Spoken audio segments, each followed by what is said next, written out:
Okay, here's a weird one for you. What do the second law of thermodynamics and ancient Buddhist wisdom have in common? Surprisingly, the blueprint for a happy marriage. Today we are unpacking The Four Bases of Love by Dr. Mitra Ganawada, and this is not your typical relationship book. The author is actually a PhD chemist. Yeah, he approaches love like a scientist. It's a fascinating angle. He starts with a hard scientific reality. Entropy. Right. In chemistry, any closed system, if you leave it alone, it just naturally declines into disorder. He argues that a relationship is the exact same. So you don't have to do anything wrong for it to fall apart. Exactly. You just have to do nothing. He calls it drift. Drift, I like that. It's that slow erosion where you wake up one day and you're just roommates. It's not some big explosion, it's just physics. Precisely. And his whole mission is to stop that drift. Yeah. He combines that scientific mindset, actively putting in energy, with these ancient Buddhist principles to build what he calls a divine partnership. So let's get into the first base. Dana, or generosity. And right out of the gate, he attacks the biggest cliche in relationship advice. The 50-50 marriage, Yeah. he actually calls the 50-50 model the divorce formula. I can see why, because my 50% feels a lot like 100% when I'm tired or stressed out. That's the core of it. Yeah. We're just terrible at emotional math. If you're aiming for 50-50, you end up acting like accountants with a mental ledger of debts. I did the dishes, so you owe me this. It turns the marriage into a business transaction. So what's the solution? Burn the ledger. You have to. You adopt what he calls an abundance mindset. You don't aim for 50%. You aim for 100% from both sides. You give what the ecosystem needs, not what's fair.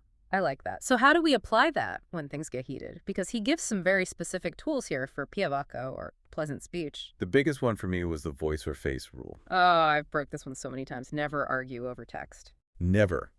Text has no tone, right? Our brain just fills in the gaps with the worst possible interpretation. It's a breeding ground for conflict.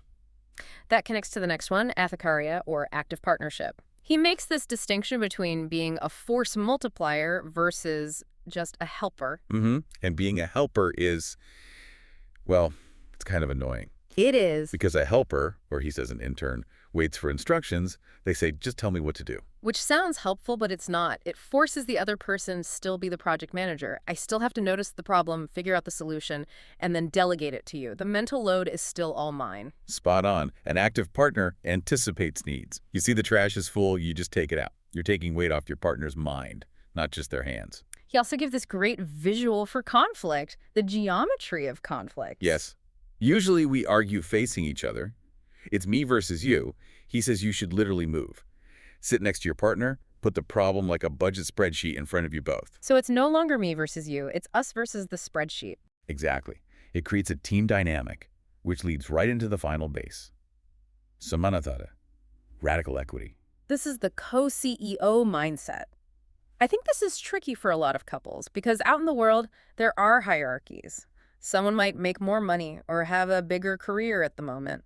But inside the home, those titles have to dissolve. There's no senior partner and junior partner. Every big decision is vetted by both. If one person vetoes, the motion fails, period. And that takes a language shift too, doesn't it? From I and you to we and us. It does. It rewires your brain to see the relationship as a single shared entity. You're not negotiating a contract, you're one unit. So really the goal is to stop that drift, that silent erosion, and actively engineer peace. What's the one thing we can do, say, this week to start? He suggests the Sunday synchronization. It's basically a 15-minute weekly stand-up meeting. Like at work. Sort of. You align on logistics for the week, figure out where someone might need a load lift, and you actually schedule time for connection. It prevents the drift before it can even start. It does. And it hammers home his final point. Love isn't just a feeling you have. It's a high-performance behavior. It's a daily discipline. A daily discipline of engineering peace. That gives us a lot to think about. Thanks for helping us break this one down. My pleasure.